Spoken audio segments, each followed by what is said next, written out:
पंजाबमध्ये अवघ्या 3 तासात 2 मोठे स्फोट झाले आहेत। अमृतसरमधील खासा आर्मी कॅम्पच्या बाहेर स्फोट झालाय।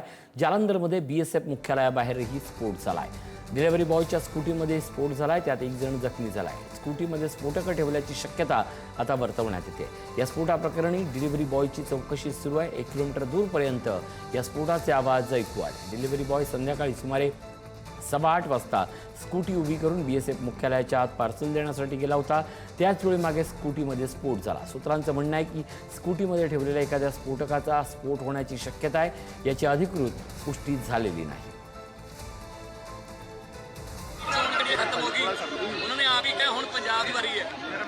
इसका मतलब कि जो बम धमाके हुए ने, छोटे मोटे ब्लास्ट हुए ने, जो भी जानकारी है कि बीजेपी की पंजाब दी इलैक्शन की तैयारी है, वो इदा ही हिंसा फैला के लोगों को डरा के धमका के वोटा लेते हैं।